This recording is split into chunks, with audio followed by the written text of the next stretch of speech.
45-year-old man is behind bars after police say he killed a 22-year-old woman and injured his own 23-year-old son in a shooting. Narles Brown Sr. has been charged. It's after midnight in Mishawaka, Indiana. A birthday party is ending at Narles Brown Sr.'s house. His son, Tyrees Brown, and Tyrees' pregnant girlfriend, Asia Phillips, are there. They're young, full of life, expecting a baby boy. But in minutes, everything changes. Narles makes a call to 911. Not to save anyone, but before he picks up a gun. Did he want police to see what he'd do next? Or was this a plan all along? Gunshots break the silence. Tyrees is bleeding. Asia is gone. A father's party turns into a crime scene, and a family is torn apart forever.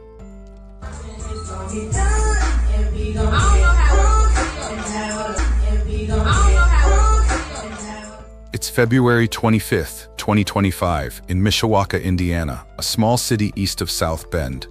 Narles Brown Sr., a 45-year-old father, invites his 23-year-old son, Tyrees Brown, and Tyrees' pregnant girlfriend, Asia Phillips, to a birthday party at his house on Division Street. It's a family event full of hope with Asia carrying their baby. But around 2 a.m. on February 26th, things change fast. An argument starts between Narles and Tyrees. Voices get loud. Then Narles grabs a gun. He shoots Tyrees, leaving him hurt. Next, he aims at Asia. She falls dead along with their unborn child. This case hits hard. It's not just the violence. It's that Narles, a father Tyrees once called stand up, did this to his own family. Hey everyone, welcome to Viral Crime File. I'm so glad you're here with us today. To my amazing subscribers, thank you from the bottom of my heart for sticking with us. May your families stay safe, no matter where you are. To everyone else, please hit that subscribe button, like, and share. This channel is all about true crime from every corner of the world. We work hard every day to bring you stories. Some you've never heard, some you've never seen. Real crimes, real people, happening all the time. Now, let's get into today's story. Asia Phillips was just 23 years old when her life was tragically stolen from her. A young woman with a gentle spirit, she was pregnant with the child she and her boyfriend, Tyrees Brown, had longed for.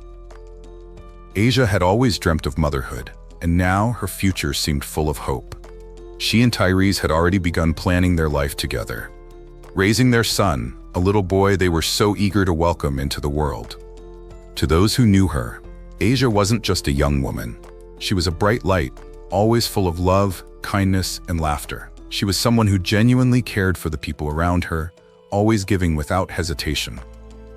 Tyrees Brown, also 23, had a close relationship with his parents. He was a loyal son who deeply respected his family, especially his father, Narles Brown Sr.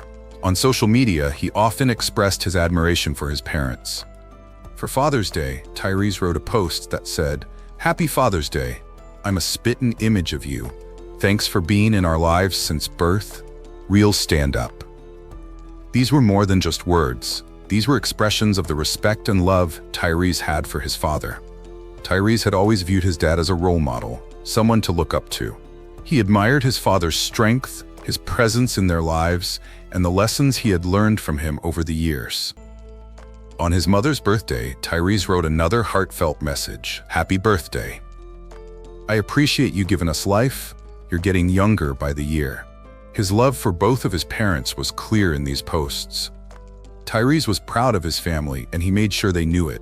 He celebrated them not just on holidays, but in everyday life, showing his gratitude and love for everything they had done for him. Tyrees and Asia's bond was inseparable. They weren't just a couple, they were each other's everything. They had been through life's challenges side by side. From hardships to victories, they faced everything together. Tyrees would often share just how deeply he loved Asia, writing on social media, "We got our first house together, graduated together, she was my everything." The joy of building a life with someone you love is unmatched, and Tyrees and Asia had done just that. They had overcome obstacles, celebrated milestones, and created a future for themselves. In one of his posts, Tyrees described Asia as the most sweetest, most loving angel on earth. For him, Asia wasn't just a girlfriend, she was the most important person in his life. She was his best friend, his confidant, and his partner. Together, they navigated the highs and lows of life, and their love was the foundation of everything they did. For Tyrees, Losing her wasn't just the loss of a relationship, it was the loss of his world, his future, and the mother of his child. Asia's tragic death left a void that could never be filled. Tyrees, deeply in love with her, had always dreamed of a future where they would raise their son together, build a family, and grow old side by side. But that future was stolen from him in the most brutal way. The life they were planning to create, the home they had bought, the dreams of parenthood, the joy of raising their child together were all gone in an instant. It was a loss that no one, least of all Tyrees, could have ever imagined. His grief, compounded by the loss of their unborn child, was immeasurable. Now, let's take a look at Narles Brown Sr., the man who shattered their lives. Narles was a father, a figure who should have been the protector of his children. He was a 45-year-old man who had been part of his son's life since birth, as Tyrees had written on social media. Narles had always been there, or so it seemed. For years, he had been the father figure, the one who taught his son lessons, shared moments, and provided a sense of security. But there was a dark side to this family that no one expected to see. Despite what appeared to be a loving relationship, there was tension beneath the surface. Narles and Tyrees had their disagreements, their arguments, but nothing prepared anyone for the violent act that would occur that night.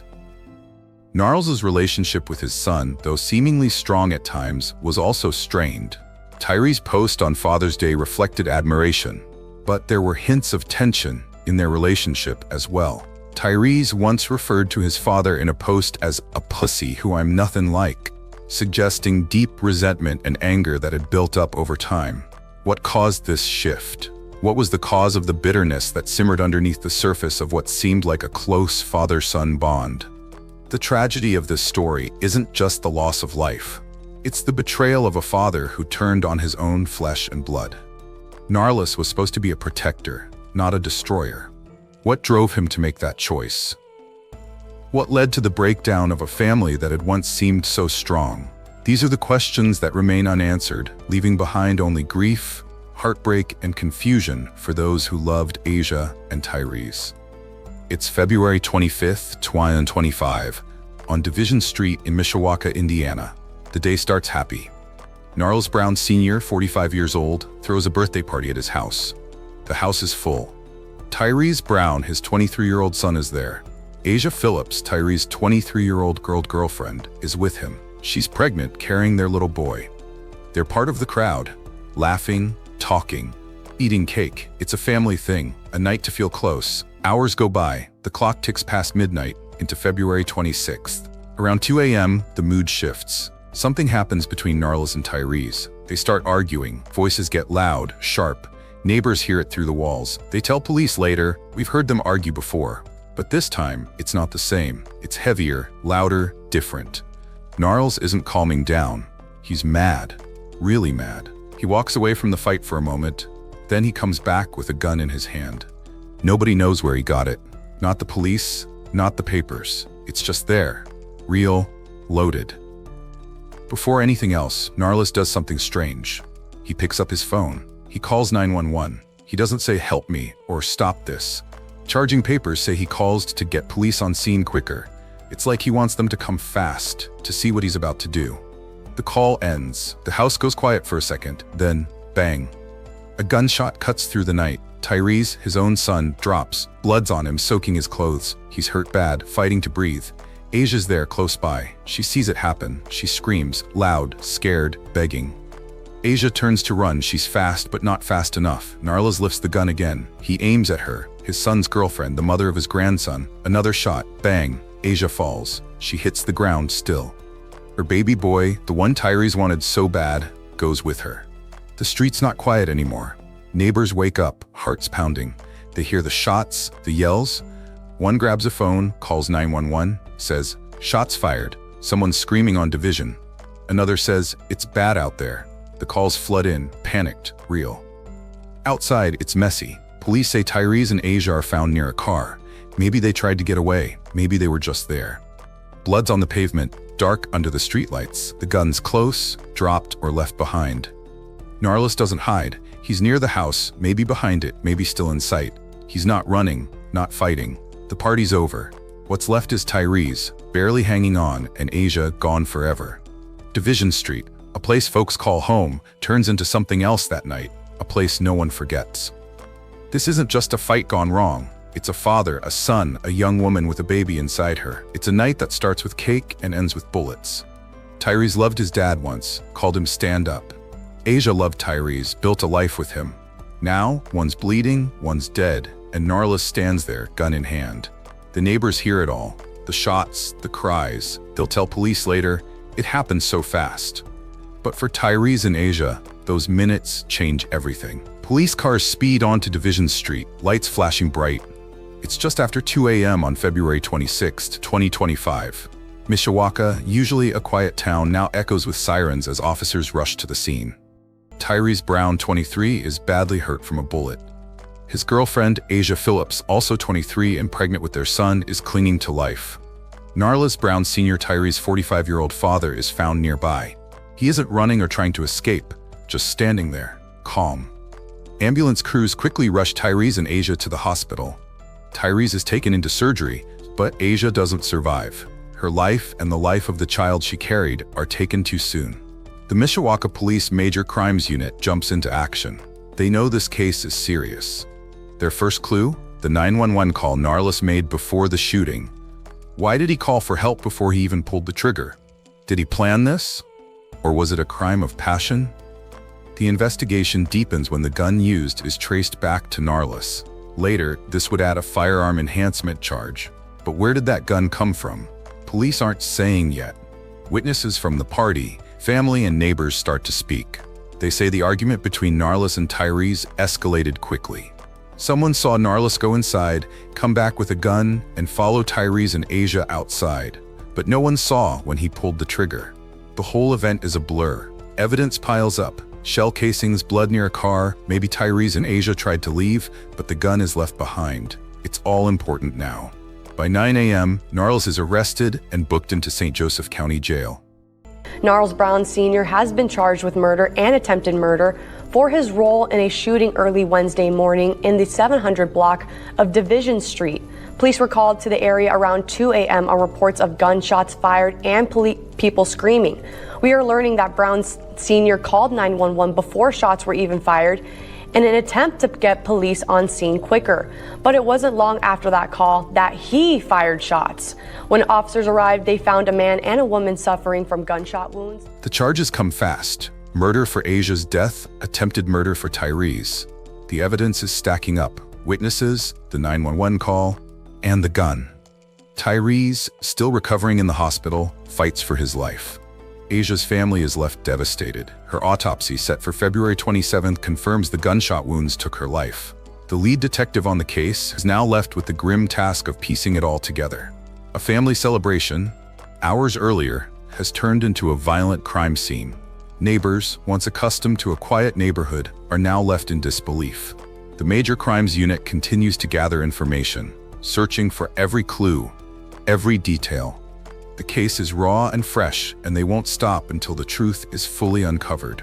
Tyrees, in the midst of all this pain, once wrote about his father, "Thanks for being in our lives since birth, Pops." A son's love for his father, now shattered by an act of violence. And Asia? She was everything to Tyrees.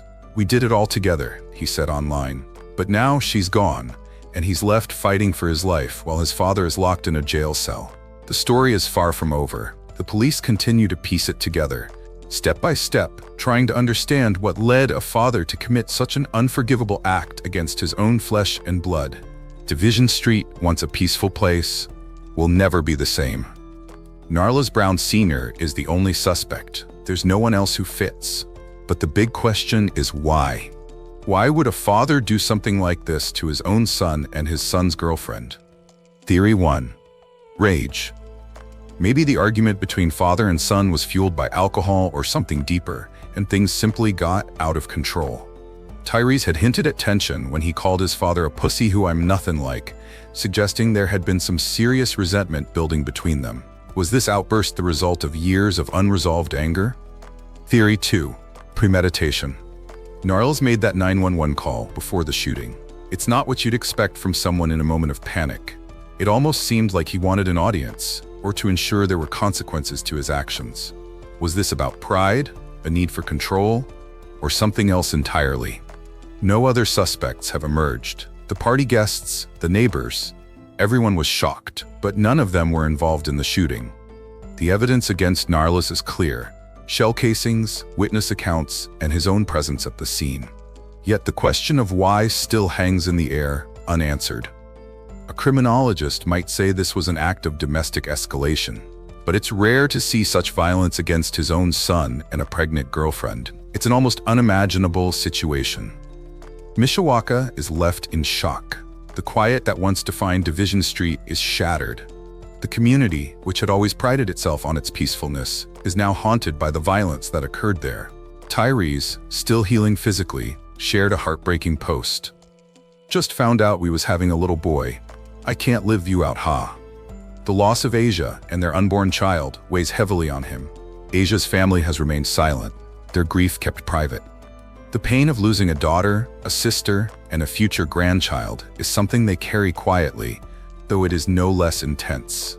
Narles's callous act ripples through the neighborhood. Neighbors, once trusting, now question their safety. The idea that someone they knew, a man who had been part of their community, could commit such an act leaves a stain on the very fabric of the street. The trust that once held families together now feels fragile. Psychologists might call this a rare case of paternal filicide, a father killing his own child. But for Tyrees, this act of betrayal cuts deeper. He once called his father real stand-up facho, someone to look up to, and now that same man has shattered everything he believed in. The community waits for answers, hoping for clarity as Narles' trial approaches in June. But for those left behind, no answer can undo the damage done. A birthday party ends with Narles Brown Sr. holding a gun. His son, Tyrees Brown, is shot, hurting. Asia Phillips, an angel to Tyrees, is gone. Her little boy, too. Was it anger that made Narles do it? Was it payback? Or something we can't figure out? Narles waits in jail for his trial, June 23, 2025. But Tyrees and Asia's story stops here, unfinished, broken. What do you think? What pushed Narles to this that night? Did Tyrees ever think his dad, who he called Stand Up, could do this? Tell me below, what's the truth here? Hit subscribe for more true crime stories like this. Let's keep Asia's name out there, remembered. Like this video, comment your thoughts, share it with friends. Tell us, was this planned, that 911 call first? Or did Narles just lose it? Will justice be enough for Asia and her baby boy? I want to hear from you. Tyrees wrote, "I love you, baby, and I'm so sorry. Let's talk about it together."